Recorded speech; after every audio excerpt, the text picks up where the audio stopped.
Oke, kita semua tahu tentang ibadah haji kan? Jutaan orang pergi ke Mekah setiap tahunnya. Tapi pernah nggak sih kita benar-benar berpikir, kenapa? Apa sebetulnya makna sesungguhnya di balik perjalanan masif ini? Nah, kali ini kita akan coba bedah bareng-bareng kisah di baliknya yang ternyata jauh lebih dalam dari yang kita bayangkan. Ya, buat sekitar 1,8 miliar muslim di dunia, haji itu sebuah kewajiban.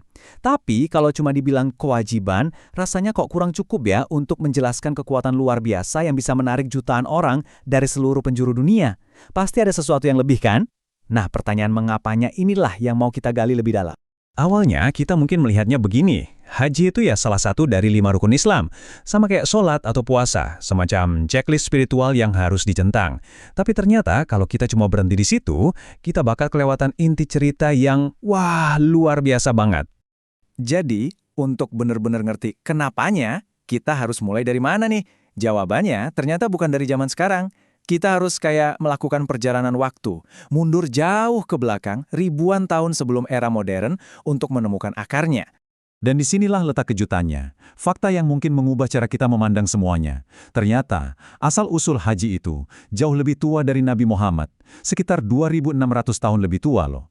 Jadi ceritanya nggak dimulai dari beliau, tapi dari satu tokoh yang jadi fondasi, bukan cuma untuk Islam, tapi untuk 3 agama besar dunia. Oke, di bagian ini kita bakal ikuti jejak seorang nabi, seorang ayah.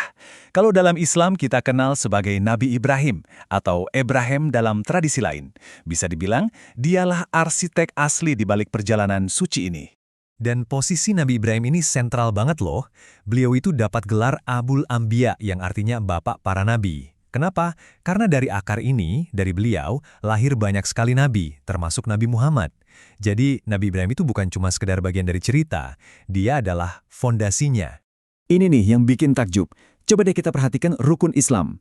Mulai dari syahadat, sholat, zakat, hampir semuanya itu ternyata adalah gema atau kelanjutan dari ajaran dan praktik yang sudah dimulai oleh Nabi Ibrahim. Beliau seakan-akan membuat semacam cetak biru spiritual yang masih kita ikuti sampai sekarang. Sekarang, yuk kita fokus ke pusat dari semuanya. Ke sebuah bangunan, bentuknya kubus, sederhana, di tengah padang pasir, tapi jadi pusat spiritual bagi miliaran orang. Ya, kita akan menyelami kisah dramatis tentang Ka'bah. Sejarah Ka'bah ini, wow, jauh banget ke belakang. Dipercaya sudah ada dari zaman Nabi Adam, terus sempat hilang pas banjir besar di zaman Nabi Nuh.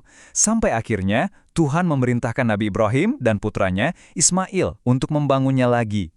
Ini menunjukkan betapa kuno dan sakralnya tempat ini kan? Coba bayangin deh suasananya. Di tengah lembah yang gersang, sepi, nggak ada siapa-siapa.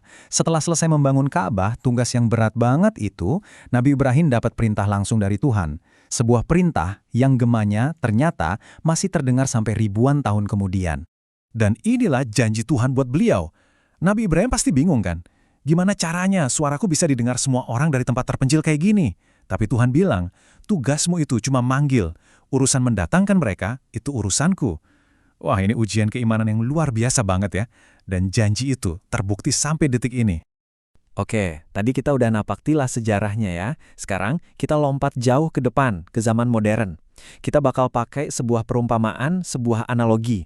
Mungkin awalnya kedengeran agak aneh, tapi percayalah, ini bakal bantu kita banget buat ngerti esensi dari ibadah haji. Pertanyaannya gini.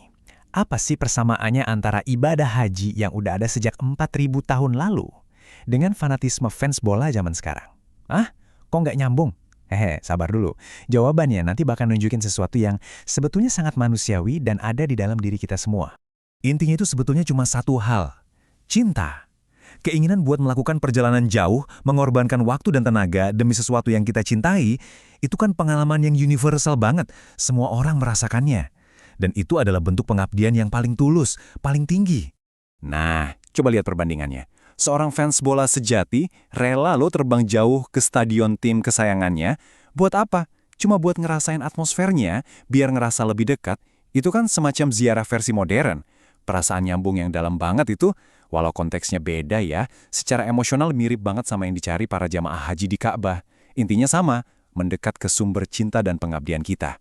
Jadi, setelah kita lihat sejarahnya dan kita coba pahami emosi di baliknya lewat analogi tadi, kita jadi punya pemahaman baru kan tentang haji. Ini ternyata bukan sekedar ritual biasa. Dan ini mungkin bagian terpentingnya. Haji itu ternyata bukan garis finish. Tujuannya bukan cuma yang penting sampai Mekah. Justru sebaliknya, ini seringkali jadi garis start. Seluruh perjalanan ini, dari awal sampai akhir, dirancang untuk membangkitkan sesuatu di dalam diri kita. Rasa cinta yang lebih besar dan keinginan buat jadi pribadi yang lebih baik lagi. Jadi, gimana kalau kita coba definisikan ulang haji? Bukan lagi sebagai kewajiban, tapi sebagai sebuah undangan. Sebuah undangan yang sangat personal, yang pertama kali diucapkan oleh Nabi Ibrahim ribuan tahun yang lalu. Undangan untuk melakukan perjalanan ke pusat keimanan kita. Buat apa? Buat menyalakan kembali api cinta dan pengabdian di dalam hati. Sebagai penutup, saya mau tinggalkan satu pertanyaan buat kita semua renungkan. Nggak peduli apa keyakinan kita, dorongan buat melakukan perjalanan demi cinta itu universal. Jadi, coba tanyakan ke diri sendiri, perjalanan apa sih yang rela kamu tempuh demi sesuatu yang benar-benar kamu cintai? Apa Ka'bah dalam hidupmu?